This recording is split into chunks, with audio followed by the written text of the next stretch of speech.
Hi, everyone. Welcome to Unchained, your no-hype resource for all things crypto. I'm your host, Laura Shin, author of The Cryptopians. I started covering crypto 6 years ago, and as a senior editor at Forbes, was the first mainstream media reporter to cover cryptocurrency full-time. This is the March 15th, 2022 episode of Unchained. Welcome to a new world of crypto-friendly banking with Cross River Bank.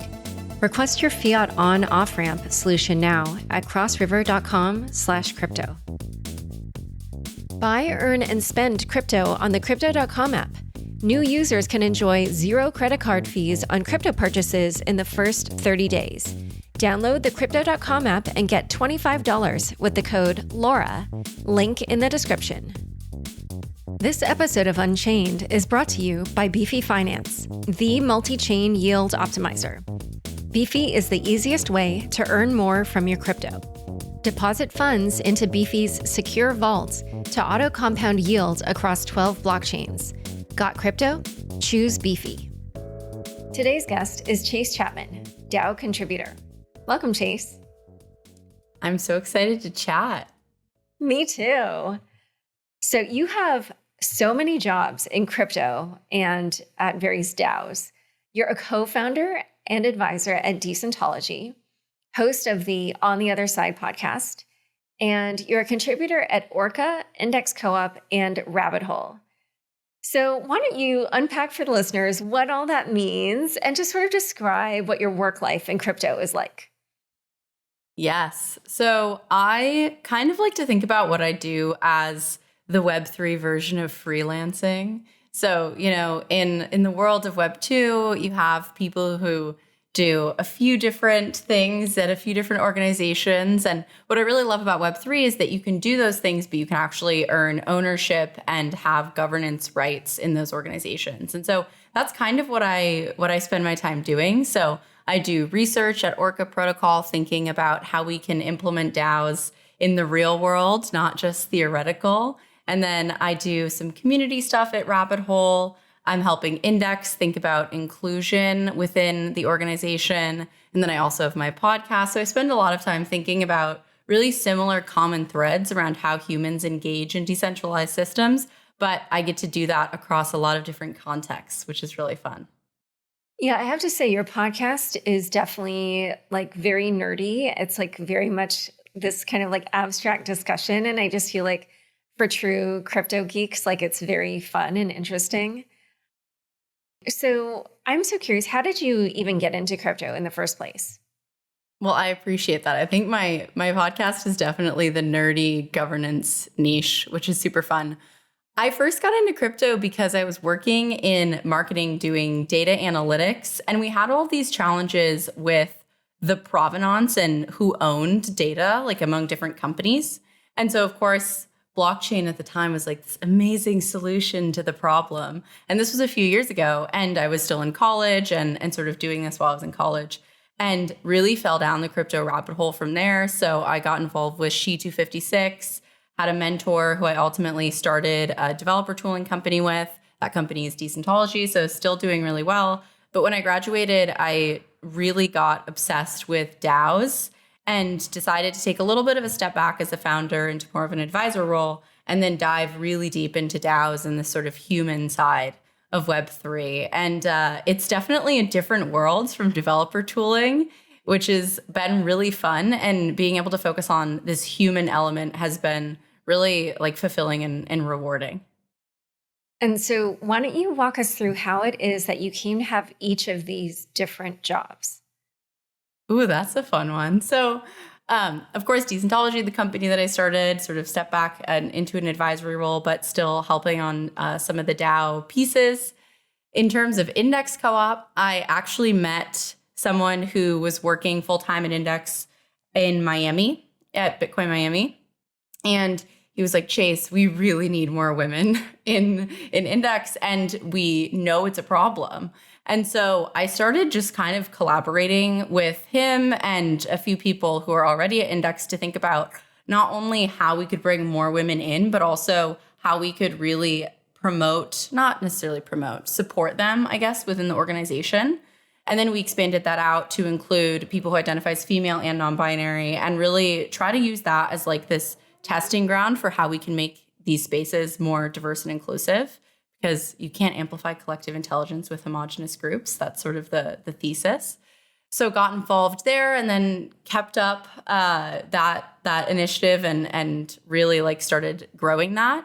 And then with Rabbit Hole, I actually worked with Brian, who's the CEO, when he was at Dapper Labs, when I was at Decentology, because there's a partnership there.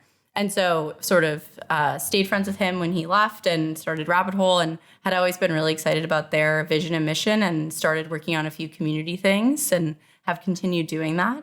And then with Orca Protocol, which I absolutely became like a fangirl of before I ever got involved with working with them. But as I dove deeper into DAOs, it really felt like there was this piece that every DAO had in common, which was this notion of working groups or circles or pods. And even when I looked back at Sociocracy and co-ops and all of these different more decentralized organizing mechanisms that came before DAOs, they all have really similar primitives around what does it look like for a group of people with a specific focus within a decentralized organization to align on goals and work together. And so I became obsessed with Orca, and ultimately was able to take a lot of the research that I was doing around co-ops and sociocracy and things and pull that into Orca and start really testing some of these things that I've been researching. So that was really fun. And then the podcast was something that I always give Brian Flynn, again, from Rabbit Hole, credit, because he was like, Chase, you have to start a podcast. You love chatting. And so I started that and have continued that forward. I was going to ask you something about this later in the show, but since you brought it up right away, I'm so curious. You talked about how there aren't that many women in crypto or Web3. How have you been trying to get more women involved at Index Co-op? And in general, like, how do you think the crypto space can go about doing that? I think there are two interesting things happening. The first is that I think we have women, we have people of color, we have like people who I think for the last couple of years in crypto definitely have not been represented coming into the space in a lot larger numbers. I think the challenge becomes, how do you support and empower, and if they want, make them visible? Because I think a lot of times, particularly in DAOs, like when you think about what it means to become a contributor, it means you kind of have to put yourself out there, and you don't know if people actually want any of the things that you're working on half of the time, which is kind of a challenge with DAO onboarding more broadly. But a lot of times it kind of feels like a job interview. And we know from data that a lot of these types of groups, whether it be women or people of color, tend to like not apply to as many jobs because the way that they're socialized, you know, or at least jobs where they don't meet every single requirement. And so when you look at just the systemic reasons that people don't get involved in things, it's a lot deeper than just like, oh, hey, you know, get your girlfriend into crypto. It's really about thinking about what are all the factors at play? How can we make it a safer space?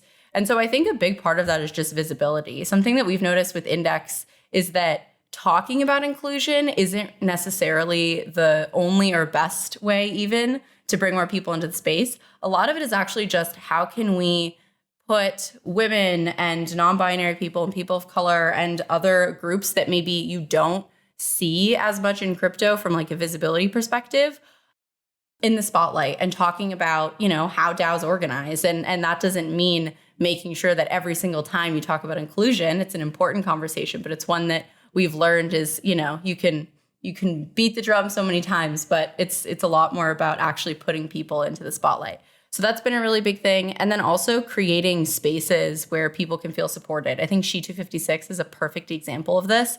I'm not sure that I would have been able to go as deep down the crypto rabbit hole as I had without them. So for anyone who isn't familiar, they're an organization that basically matches women who want to get more involved in the space with mentors. And so I think creating spaces where you have this like support structure is also really important. Yeah. One other thing that I wanted to ask you about is that when I did a show about how Syndicate DAO is launching these Web3 investment clubs, they said that half of their launch cohort were either all women or women-led DAOs. And when I asked them how that happened, the co-founder Ian Lee said that actually, you know, they hadn't intended it. It was just sort of natural out of like mission and values alignment. And I wondered in general, if you agree that sort of like DAOs in general are kind of like a good avenue for bringing more women into crypto, or if you feel that the kind of values of DAOs sort of align better with the values that women tend to have? That's a really interesting question. From my totally anecdotal experience, I don't know about DAOs more broadly or NFTs more broadly. I have a gut feeling that they're probably a little bit less intimidating because they acknowledge existing skills that are not Web3 specific. And I do think that if you look at crypto, I mean, you know, over the past many years, like it is definitely predominantly men. And so I think, and new, and like when I say men, there's like a very specific demographic of men.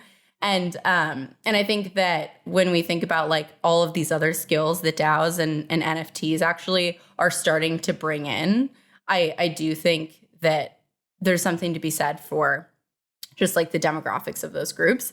The other thing that I think that's interesting is a lot of the people that I know who are doing like community management are not like cis white men.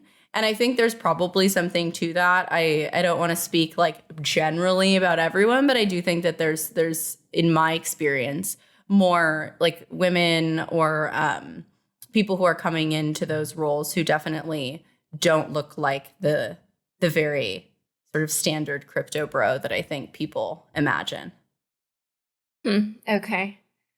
Yeah, maybe we can talk more about that later. But I also then actually just wanted to circle back on your history of work, because I was also so curious when I was looking at, you know, your resume or CV or whatever you want to call it. Before you ended up in this line of work, working for DAOs, what did you think you were going to do for a living? Well, before DAOs, I definitely was like full on going to be a crypto founder. I don't think I ever would have left crypto. Before crypto, though, I thought I was going to go into, like consulting or investment banking, probably. I was in business school. That's what all my friends ended up doing. I probably would have tried to go into private equity longer term. I like to, if I'm not doing something that's like being a founder or a DAO contributor, I think I would have not done well in a corporate system because I totally would have been like obsessed with climbing a ladder that got me nowhere, basically. Okay, well, so since you sort of like veered off in a very different direction, I'm curious how you think DAOs are either changing the nature of work or will change the nature of work. I think there are two broad trends that are going on in my mind when we think about what the future of work looks like and where DAOs fit within it.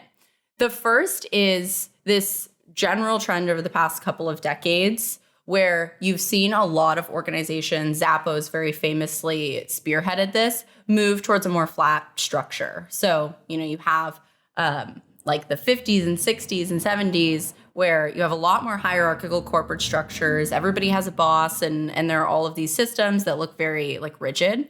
And I think what we've seen is this movement towards teal and flat organizations where employees are empowered to make decisions because ultimately people have realized that having a boss tell everyone what to do across a large domain of different things really doesn't make that much sense. And it's not actually the best way to run a business. You can only create so much flexibility and resiliency with a model like that.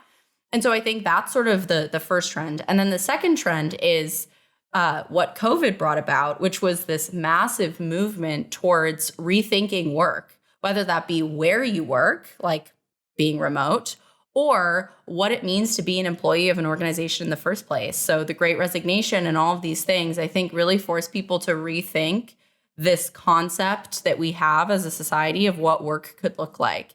And I think DAOs became this really interesting example of moving towards self-management and autonomy and having real ownership that is completely remote work, that's totally flexible. And so I think, of course, like what those things actually mean in practice can be a little bit different. Like there isn't complete flexibility, I don't think, at least not when DAOs scale. There's still going to be some things that stay from what we've already seen in corporations and more traditional companies. But I do think that when we look at where things are going, it's a lot more towards quote unquote employee, now DAO contributor, basically autonomy, and towards thinking about a lot more flexible way of engaging with labor and actually being able to earn ownership while you do it. And then how do you think that intersects with what people are calling the passion economy or the creator economy? I just talked with Yancey Strickler, who I'm a really big fan of, who's working on a project called MetaLabel about this. And he has this notion that, everyone talks about, at least in the Western hemisphere, how we've moved towards individualism. And this idea that, you used to go to church and all of these things, and now we're much more focused on ourselves. I actually think, and now he has this notion of a post-individualist society where we can choose to engage in different types of work that we personally align with.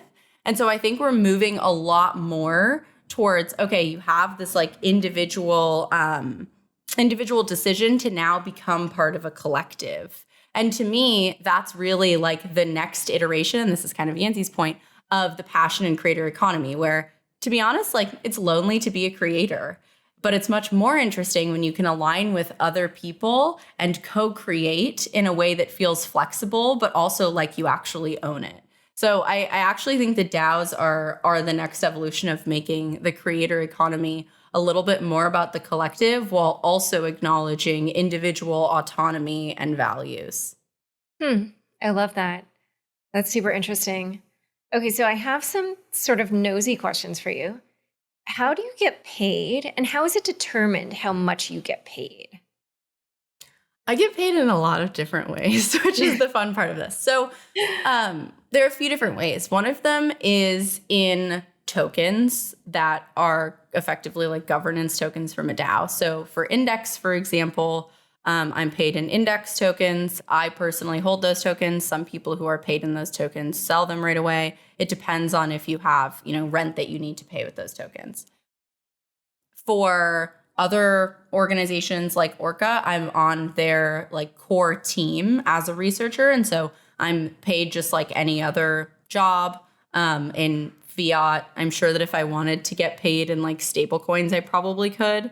But that's a lot more traditional. And is that like a W-2 type situation or a 1099?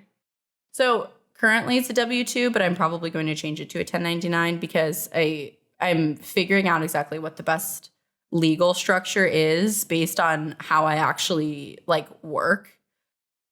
And we're still figuring out where I sit within Orca because, again, it's like one of those things where I'm a researcher, but I'm engaging a lot with their DAO. And I think that speaks to probably the organizational design best practices still being figured out. But when we think about how those things are set, that's where things get interesting. Every single job that I have has a different compensation structure or way that it was decided upon for the most part. For something like Orca, it was a lot more of a traditional process where, they approach me or I approach them with like a number and then we sort of settle on it. But for Index, for example, I've gone through quite a few iterations of how I'm paid. So one of them was Index would have everyone submit a spreadsheet of what you did if you're not a core contributor on a salary, which was the case for me. I was not a core contributor on a salary. And then they had like a group of people who sort of decided what they felt the value was based on looking at everyone's contributions. If you didn't agree with it, you could like appeal it and come to a decision. They've moved away a little bit from that system and gotten more specific to the groups of people you're working in. So now we use Coordinape, which is a tool that allows people to, within a group, allocate salaries to each other based on who you work with and how much value you think they provided. So now most of my compensation at Index is based on a Coordinape circle. People who are core contributors and salaried don't participate in that. It's mostly for people who either are like contributors who are sort of part-time or a little bit less consistent.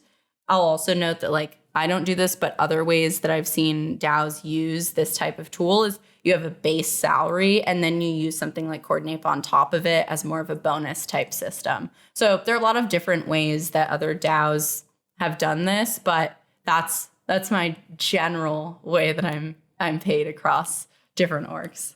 And now that your peers are basically deciding how much you're being paid, do you feel, and so hopefully you don't mind revealing, do you feel that it's fair? And like, did the compensation change in a way, from how it was, did it change a lot after, they switched to that model? It didn't change a lot. It was pretty consistent. I know that for me, it felt fair, but I also don't rely exclusively on that for income. So I think, I'm kind of much more accepting, I think, of whatever people think makes sense. That's also not a large part of my income in general, like just based on the amount of work that I do with Index, for example.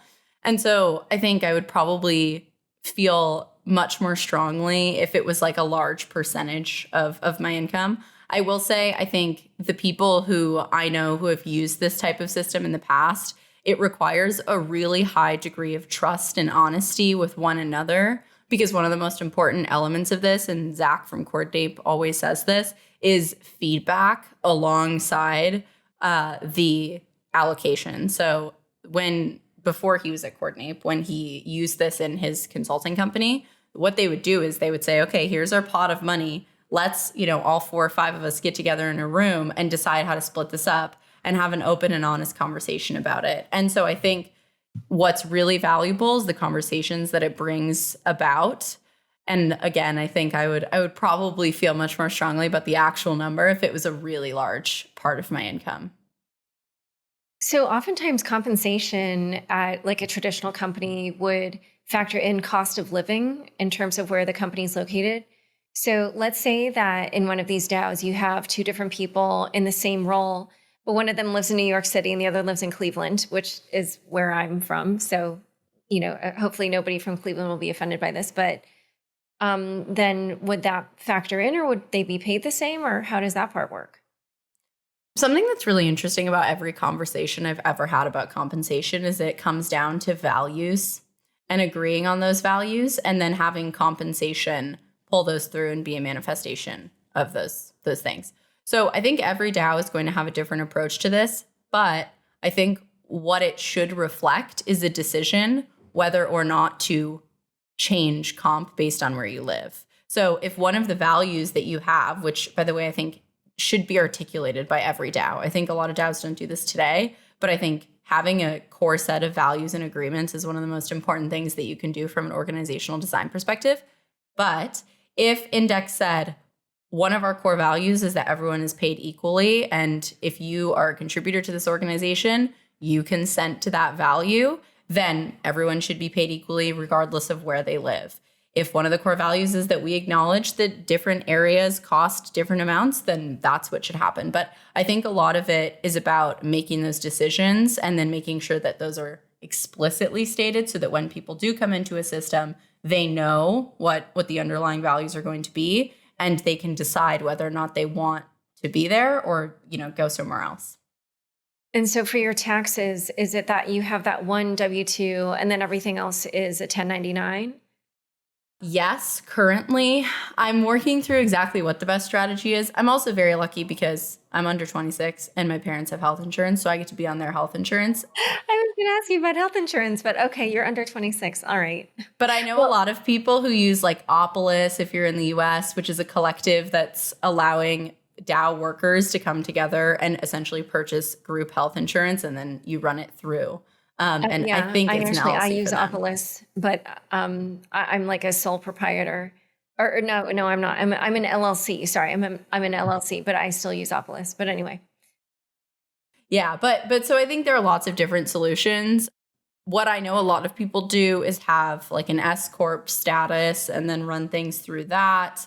But I definitely am still figuring out what the best approach is. I think most people are, because the other thing that comes up when you think about taxes is actually, if you're like me and you are paid in Index tokens and you haven't sold those tokens, you have to consider what is the income that you actually have, because it could be, and I think just like the basic sort of standard approach to this is your income is the price of the token when you get it.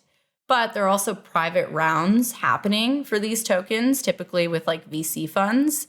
And so the question becomes, is that actually the price, or is it the price at the time you get it? And there are all these different questions around what that actually looks like and how you treat those things. And I think we're very much still in the early stages of figuring out what the tax implications are for DAO contributors who are being paid in governance tokens.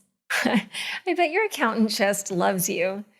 I have 2 accountants, and I think they both dread calls with me.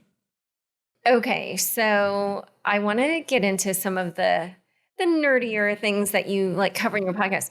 So you tweeted, stop using the terms decentralized protocols, permissionless networks, and start using self-managing organizations, sociocracy, which by the way, you have to define that, and co-ops. And then you wrote, the human layer requires different mental models than the computational layer. So unpack all that and please define sociocracy.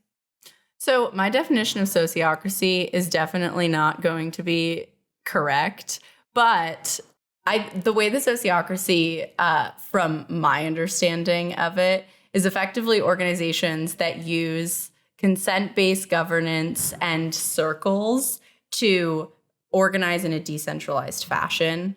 And there's like this whole evolution of organizational design thinking that got to this point, which is why I'm such a big fan of like looking at it. And I am definitely not an org design historian by any means, but it's effectively a means of decentralized organization that leverages these smaller groups.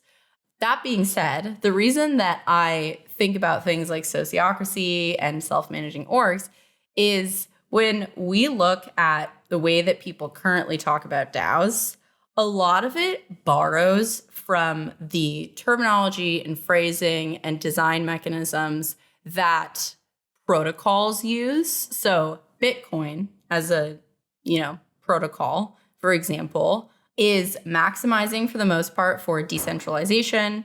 It's generally permissionless. Like if you have the hardware, you can run a node. And so you have these different nodes that are all doing work to secure the network, and they are rewarded for it, hopefully. But I think the challenge with doing that in the DAO ecosystem and pulling all of that terminology and thinking over is that humans are not like nodes in the Bitcoin network. Humans have a lot more complexity when you think about the types of work that they provide to the quote unquote network, which is like the organization. So you don't have Bitcoin nodes that specialize in social media marketing. And I think that's where you have a lot more complexity when we start to think about the mental models that we need to be using for DAOs. And I'm not saying like protocols are not useful mental models, but they have their limits just like any other mental model.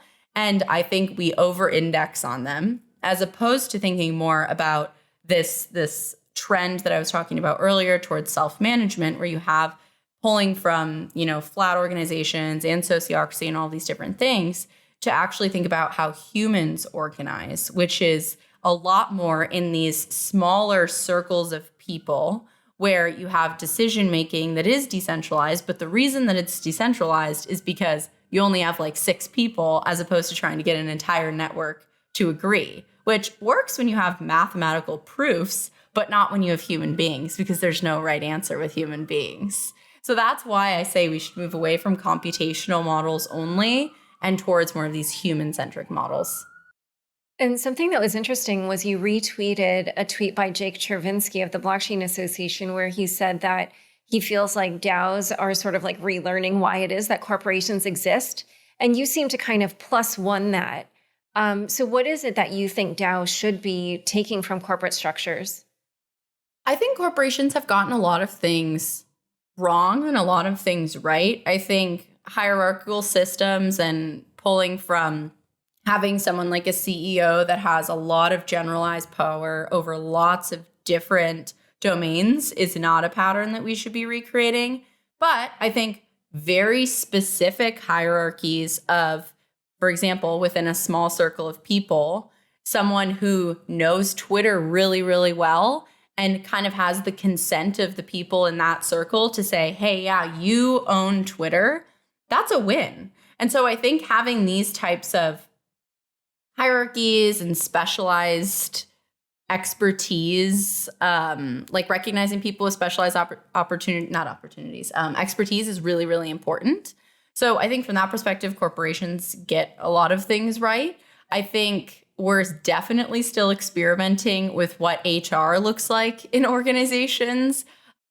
I will say I was very much of the opinion that things like HR need to exist in DAOs, and I still think we need to consider them, but I have had my mind changed over the past couple of months to move towards this notion that HR needs to be a lot more localized. And so we, instead of having a single department that we outsource all of our people problems to, instead we need to be thinking more about how do we equip people within our organization with the tools that they need to navigate conversations around compensation and conversations around conflict resolution. So I think that there are a lot of functions and some structures that we can borrow from corporations, but I think that there are a lot of like modifiers on almost every one of those. And that's, I think, exactly why what Jake was saying makes a lot of sense to me in some ways, where we need to experiment and figure out what does need to be brought over from corporations. And I think that's very healthy to do, and what we can leave behind. And if we don't try things, we're never going to know. All right. So in a moment, we're going to talk about how some of these abstract principles apply in the real world of DAOs. But first, a quick word from the sponsors who make this show possible. Join over 10 million people using Crypto.com, the easiest place to buy, earn, and spend over 150 cryptocurrencies. New users enjoy zero credit card fees on crypto purchases in their first 30 days. With Crypto.com Earn, you can get industry-leading interest rates of up to 8.5% on over 40 coins, including Bitcoin, and earn up to 14% on stablecoins. With the Crypto.com Visa card, you can spend your crypto anywhere. Enjoy up to 8% cash back instantly, plus 100% rebates for your Netflix, Spotify, and Amazon Prime subscriptions, and 0 annual fees. Download the Crypto.com app and get $25 with the code LAURA. Link in the description. Building the next big thing in crypto? CrossRiver has your back. Whether you are a crypto exchange, NFT marketplace, or wallet, CrossRiver's integrated API-based platform provides the payments solutions you need to grow. CrossRiver is powering the future of financial services. A CryptoFin Industry Award winner and an early partner for companies like Coinbase, CrossRiver's tech stack supports crypto partners and enables real-time money movement for consumers. Welcome to a new world of crypto-friendly banking. Request your fiat on-off-ramp solution now at crossriver.com/crypto. Finance is changing. Strategies are changing. Holding is changing. Beefy Finance, the multi-chain yield optimizer, allows you to maximize passive income while you sleep. Simply deposit your crypto into Beefy's secure, industry-leading auto-compounding vaults to put your funds to work. Each one of Beefy's 740 vaults automatically reinvests the interest gained on your crypto deposits, earning you more while saving you time and fees. Beefy's strategies create bank-busting APYs with 0% deposit fees at the click of a button. Join $1.4 billion of investments and understand why so many users trust Beefy with their financial independence. Visit beefy.finance and take control of your financial future. Back to my conversation with Chase. So obviously one of the controversies in Web3 is about what place VCs have in Web3 in general, but I think also in DAOs. You know, I think some people question, like, why should A16Z be investing in Friends with Benefits, which is a social club? So in general, how do you see VCs in terms of their participation in DAOs, especially since, you know, obviously they tend to have huge allocations of tokens, which can affect voting? I don't quite know yet. This gets into something that I'm personally thinking a lot about, which is this question of how do we think about the role and authority that token holders have in relation to the role and authority that contributors have. And I think that's really what this gets down to, whether it's a VC or a whale, they hold tokens that now give them power to govern an organization that they might not be contributing to or actively helping run. And so I think it gets into this question of, how do you make decisions as an organization? What we have definitely learned is that having token holders vote on everything is definitely not a mechanism that works well. Even Sushi trying to get token holders to approve compensation packages, which became a very big debate, feels like a very good example of why this doesn't work. So the question becomes, okay, how do you delegate power and decision-making authority to different people within an organization so that they have the ability to make these decisions and you don't have to ask token holders every time? And so my current thinking, which is not fully evolved on this, so it's kind of half-baked, is potentially having token holders and contributors choose who to delegate different responsibilities and roles to, and very specifically defining and consenting to their scope of authority, so that, again, it's not that you have a CEO or even a CMO, for example, who can make these calls across so many different things, but instead you say, this is the right person to make decisions for maybe social. If you're a small DAO, if you're a really big DAO, maybe it's like Twitter and something else. And so I think a lot of it comes down to kind of this like representative democracy type thing, but with very tight scope, as opposed to having this either every token holder votes on everything, which I think is why we have voter apathy and all these things, or saying, okay, we're going to put a CEO into place, which I think also doesn't work well. Yeah, I actually want to kind of apply this discussion to the recent vote on whether Brantley Milligan of Ethereum Name Service should have remained a director of the foundation. And you may know, so the results ended up being that 43% were against his removal, meaning they wanted to keep him. 38% were for his removal, and then 19% abstained. But Brantley himself actually participated in the vote. So what were your kind of takes on everything that went down and like how it could have gone better? So yeah, Brantley participated in the vote with an amount of shares that changed the vote itself. I think it's worth like pointing out the reason that he stayed. If he had not voted, if he had abstained, the vote would not have gone the way that it did. I have really mixed feelings about this. So my own personal perspective on the entire thing that went down aside, I think what it highlighted to me was that organizations, again, have to articulate very clear values so that it doesn't become a question of, should this person stay in power? It becomes a question of, did this person go against one of our core principles that we expect every single community steward to abide by?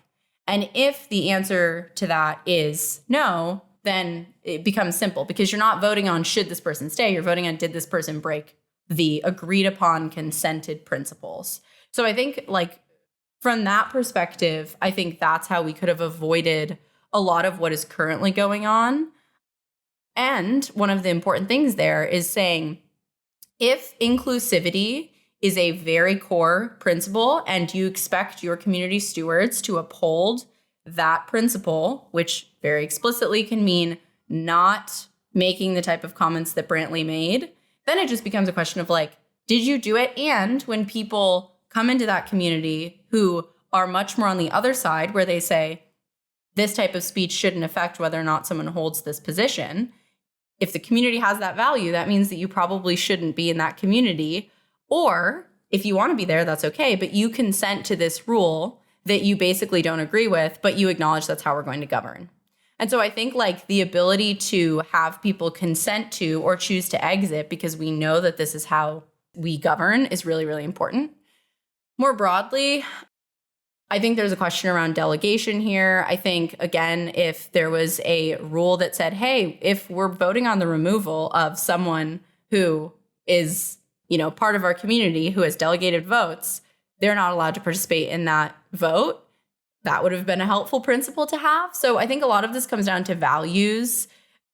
At the end of the day, like if you don't have those defined and if we can't, at least in response to things like this, define them, then we're going to have more and more of these types of conversations. And so ultimately, I think it comes down to deciding on those things. And if you don't care about, inclusivity, or you don't think that that's part of what building an inclusive culture means, then people who do not agree with that won't enter your community. And I think that hopefully longer term, things like forking become easier. I think ENS is in a really different situation because they've built an identity system, which Brantley has famously talked about is not easily forkable. So I think there's probably a broader discussion there to talk about what is the responsibility of people who are building a system that isn't really as easily forked, and how does that change those types of principles. But I think a lot of it comes down to articulating values. And earlier when you were talking about how you felt like in a DAO kind of system, it would make more sense to have many different little pockets of HR, or however, those were my words. But so in the case of something like Brantley, where, he was a leader, obviously, but he had these views that, probably would have made it uncomfortable, at least for different people to work for him. Like, how do you imagine that in an ideal world that would work in terms of the HR around that? I think that there are two different types of like what HR really looks like. The first is, conflict resolution. Laura, you and I have some disagreement and you think that I'm being a really bad person to you and making work really uncomfortable. But no one else really feels that way. And I might have been given that position, or people might have consented to me making decisions, but I'm in a role that is very specific. I think that's one type of conflict resolution and working through that. I think having people who are more broadly community stewards and speak on behalf of an organization, I do think that they have a little bit of a different level of trust that's required. And so I think sometimes those types of things go beyond like HR in the sense of almost peer-to-peer, and a little bit more of a conversation that pulls in things like brand, but also things like community, because you are shaping culture by having people who speak that way and saying, yes, we're okay with those people continuing to be community stewards. Again, like my views aside, I think there are larger implications of how many different things you're impacting as someone is sort of more exposed to larger groups of people and has more trust of those people to speak on behalf of the organization, which I think you could definitely say pretty objectively, Brantley spoke on behalf of ENS in a lot of cases. And so I think that becomes a little bit of a different type of decision. And so obviously, we talked about how for Brantley, it kind of was a conflict for him to have voted. But in general, there are a lot of systems where whales have a lot of influence. And so in that sense, like DAOs can become kind of like oligarchies. So what do you see as the best way to mitigate that? I think this comes back again to the question of what is the role of token holders and contributors, and how do we think about governance? I think Index has done some really interesting experimenting around how to make it so that contributors are either making decisions or have varying amounts of weight based on how involved they are. So I think there's a point to be made about having core contributors and people who are consistently committing time and energy and have responsibilities in an organization have potentially a little bit more weight in governance decisions as opposed to exclusively token holders. So I think that there are ways that we can start to experiment with how contributors have a say in voting and how token holders have a say in voting, and potentially even narrowing the scope of what token holders can actually do, which ultimately I think brings you to the question of, okay, then why are tokens worth anything? If ultimately we're stripping away all of this value, then why would you hold a token? And honestly, I think that's going to be one of the biggest questions that DAOs have to deal with in the next couple of years. We're already seeing a few DAOs experiment with becoming cultural currencies, kind of. That's the current approach. And I think there's something interesting there. I think that's the innovation that we're going to need to see a lot more of. And as you mentioned earlier, SushiSwap has been through a lot of drama. What would you do to try to turn SushiSwap around now? I think once you have a token released, it becomes a whole different question. And I think that's why it's so challenging, because, again, token holders are left with this major sort of, if you strip away a lot of the governance rights of token holders, you ultimately end up with an organization that probably operates a lot better as an organization. And I think contributors probably thrive.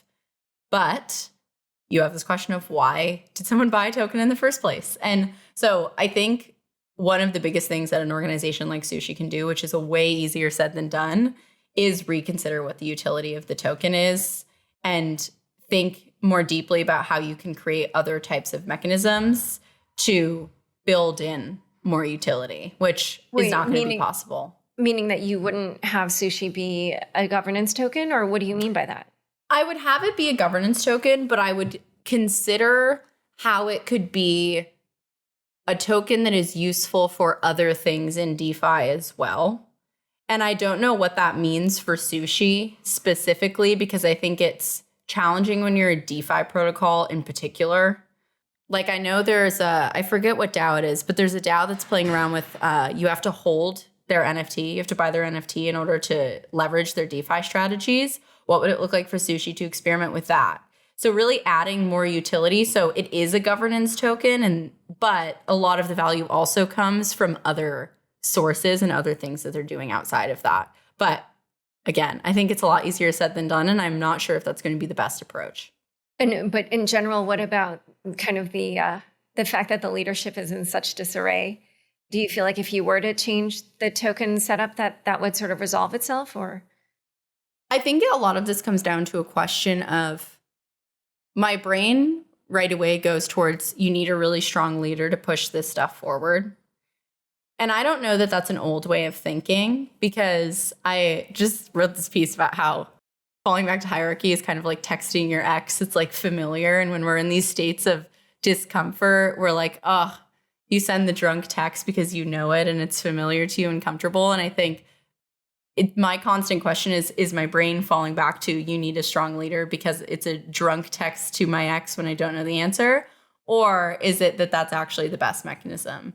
So I think sometimes to take really chaotic moments and try to figure out, how are we moving forward, it is really useful to have a very strong leader.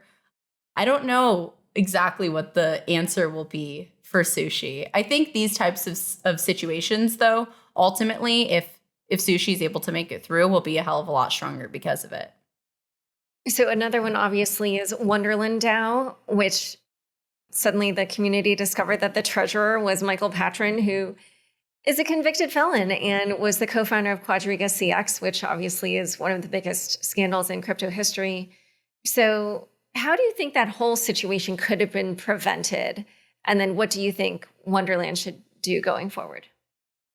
I think there are so many different layers to this. One of them is, what is the role of anonymity and not knowing someone's background in giving them trust?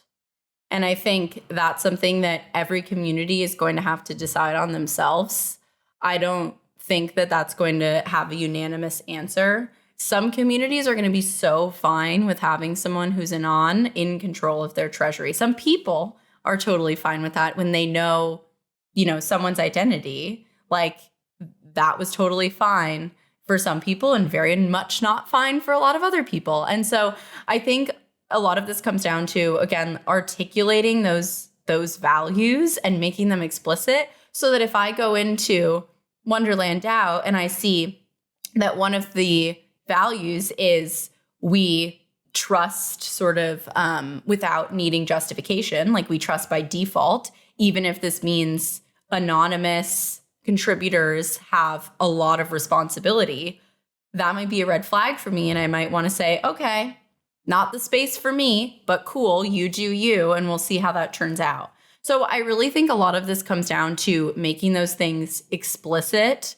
which I think you have to find systems to do that. I think documenting decisions and making these types of agreements is really important, and then surfacing them so that people can actually understand what's going on. But to me, that's what a lot of this comes down to, because some communities are going to, in a similar vein, think that, having like token holders vote on everything is terrible, or having a single person in charge of the treasury is fine, but not if they're anonymous. There are, I think, a lot of different versions of this. Even people who use Moloch DAOs have a very different version in their mind of what a treasury should look like and how it should be managed than people who are okay with having a couple signers on a multi-sig. So I think there's a huge scale, and making sure that you're articulating where the DAO sits in every part is really important. So I just came up with this book, and it goes into the history of Ethereum. And one of the major events, obviously, was the DAO. It's funny because the book is 12 chapters, and 4 of the chapters are about the DAO, and it covers like 2 months. And then all the other chapters are like, years. One thing that really strikes me is that at that time, they just had barely any tooling for when they created this DAO. They kind of immediately realized, we need to make some changes, but they had no way to kind of galvanize everybody and actually implement them. So obviously we've come a long way, and I'm curious for you, like, what are the DAO tools that you really depend on and like really feel are sort of like instrumental right now and essential in managing DAOs, and what do you feel still needs to be built?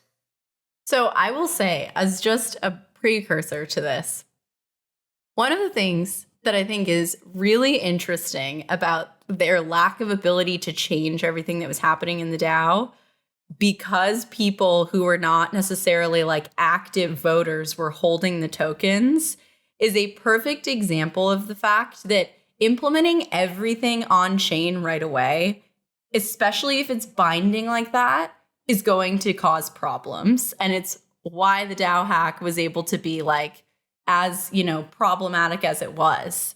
And so something that I always say with regards to DAO tooling is I am very bearish on any DAO tool that is implementing a pattern that we haven't already tested and is not like a reflection of what's currently happening. So an example of this is one of the Wikipedia co-founders had a company that he started before Wikipedia called Newpedia. And it was basically like Wikipedia, but it had all these rules about what you needed to do in order to contribute and who you needed to be and like all these different things. And it totally failed.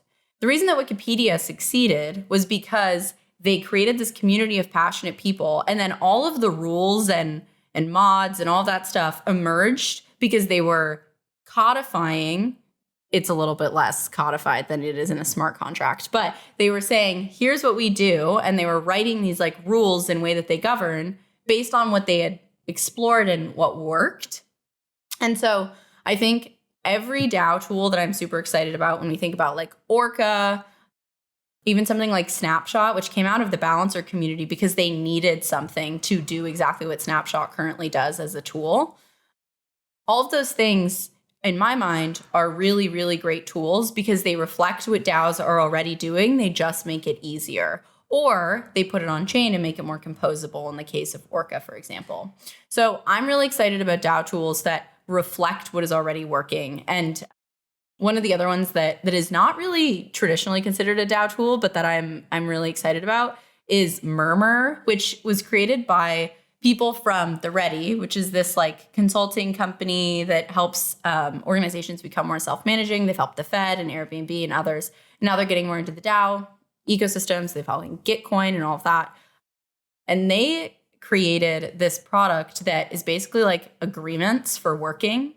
And it's useful in self-managing orgs, which is why I'm excited about it in DAOs, because it's effectively these like emergent principles that, again, let's say you and I have some sort of conflict. If we're able to talk it out, we'll probably find out that it comes down to something that we didn't realize one of us had X perspective and the other one had Y. So maybe like you thought that I was going to send something over to another person and I didn't do it. And then you felt like I was incompetent. At the end of the day, it was probably just that we had some misunderstanding about our roles and responsibilities. And so this allows you to, in those moments, be like, oh, wait, this is what is not explicitly stated, let's sort of codify that.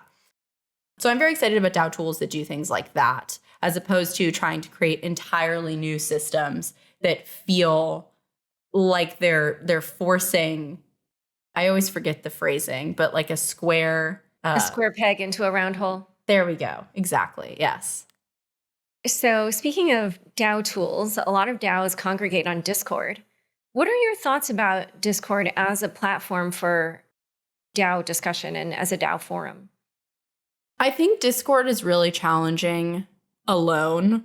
I mean, of course, like everyone says Discord sucks.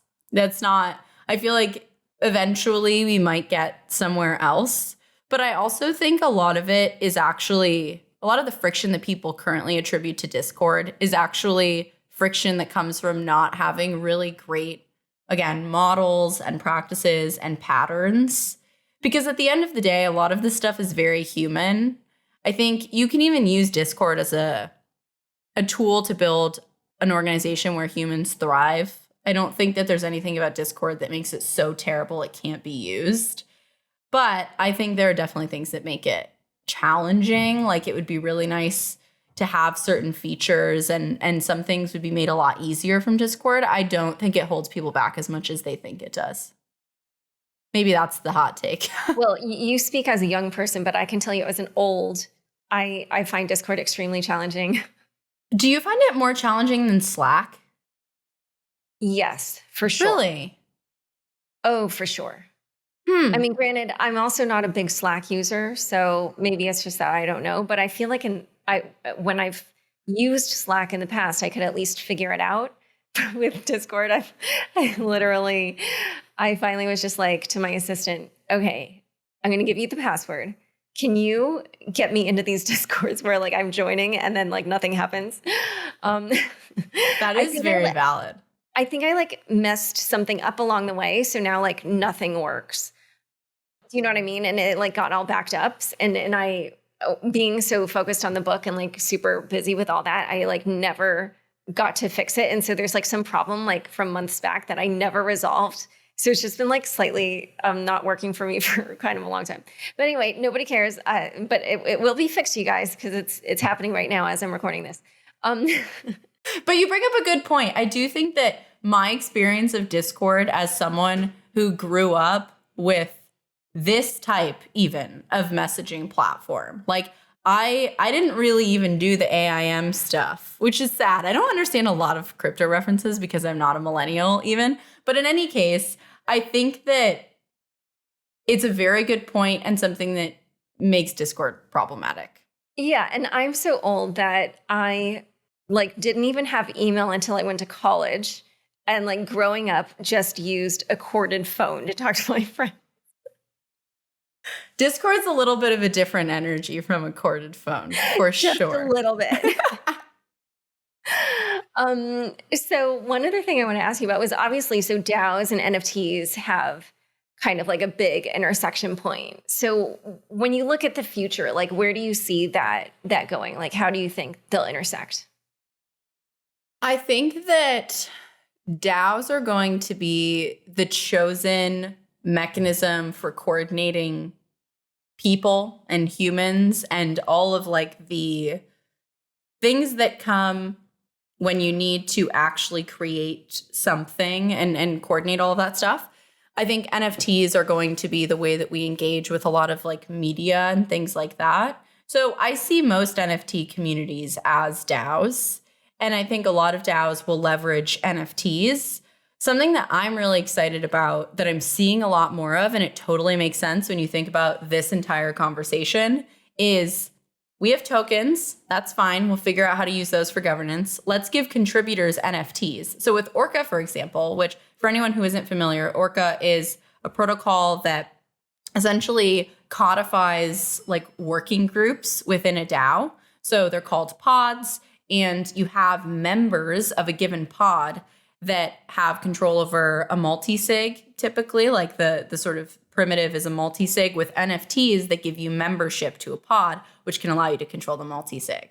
So I think what we're going to see a lot more of, and Orca is a perfect example of this, is NFTs being used as a way to not only represent membership, which can give you access to something like a multi-sig, but also to give you governance rights more broadly as a contributor.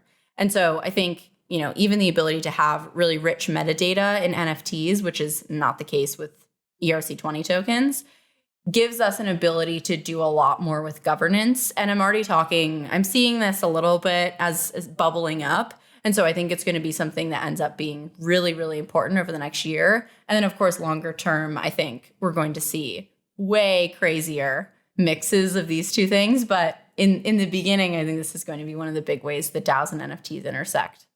And what other trends in DAOs are you looking out for in the upcoming months or even kind of like the next year or two? One of them, if you couldn't tell, is definitely articulating values and expectations. Like, it's so boring, but it's so important. And I think so many companies don't do this well. I think DAOs have an opportunity to do it really well. Information asymmetry, I think, is really toxic for DAOs. So having that type of thing, I think, is incredibly important.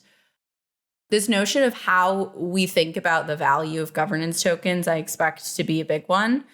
In that vein, I think inflationary governance tokens are going to be really important. So when you think about the way that governance tokens are currently distributed, it tends to be to a lot to the founding team, and then also potentially to venture capital. And I think the challenge with that is over time, as an organization changes, the founders or the VCs that originally backed a DAO might not actually be the right people to be holding those tokens. And actually, even more so, early contributors might not be at all even interested in the organization anymore, but they actually have a lot of governance power. And I think that's a flawed model. I think we're going to realize that, and it's probably going to be a painful process. But one of the really interesting ways, I think, to approach that is inflationary governance tokens, where you have the ability to create new tokens, give those to contributors that are actually actively contributing, and effectively dilute earlier founders and VCs and all of that. I think it's going to take a while to see that in term sheets. I think that's not something that VCs are going to be excited about, which is very fair. But I do think that over time, we're going to realize that that's actually one of the best ways to make sure that we have contributors that are aligned not just on values, but also in being able to govern the organization itself. That's super interesting. I like that idea. So is there anything that I haven't asked you that you would like my listeners to know? I don't think so. This was a fun chat on DAOs. The concept of DAOs have come such a long way, and your reporting on the DAO was such a perfect example of this, because I think a lot of people in the space had no idea that there was even, and when I say in the space, I mean people who have come in the last year and gotten excited about DAOs really had no idea, not only that there was an original DAO, but that it caused the Ethereum fork. So. Oh, wow. Wait, and did you read my book? I didn't, but I bought the audiobook, or I have it in like my Amazon cart or whatever, or on my watch list. And I was super stoked about listening to that podcast, because every single aspect of it, I was like, this is the problem. Like, this is why we need to have better mechanisms for governance, because all of the stuff that was on chain and having all of that was like, oh my God, we're going to recreate the same problem if we're not careful. You're talking about the episode with Griff and Left Harris and Christoph? Yes, I think so. It was like a whole story of everything that happened and how you figured out what was going on. Oh, the one about how I figured out who the DAO attacker was. Yes. Oh, okay. But it was really, really interesting in the context of all of this, because it's all of the same challenges, And it was like, okay, we're going to be redoing this over again. Yeah, I actually want to hear from you after you actually listen to my book, because I think you'll have a greater understanding of all the craziness that went on in the DAO. I'm very excited. We're still very early. I think it's always remembering that. But that was like proto DAO, and it was like so early, and the whole thing just ended up being so crazy. Okay, so where can people learn more about you and all of your work? Yes, mostly on Twitter. That's where I exist. And I have my podcast on the other side, which is on pretty much every platform, but that's linked in my Twitter bio. And your Twitter is? Oh, Chaser Chapman. So it's Chase Chapman, but with an R in the middle. Okay, perfect. All right. Well, thank you so much for coming on Unchained. Thank you for having me. It was so fun to chat. It really was. Thanks for coming on the show. Thanks so much for joining us today. To learn more about Chase, DAOs, and her work at Decentrology, On the Other Side, Orca, Index Co-op, and Rabbit Hole, check out the show notes for this episode. Unchained is produced by me, Laura Shin, with help from Anthony Yoon, Daniel Nuss, Mark Murdoch, Shashank, and CLK Transcription. Thanks for listening.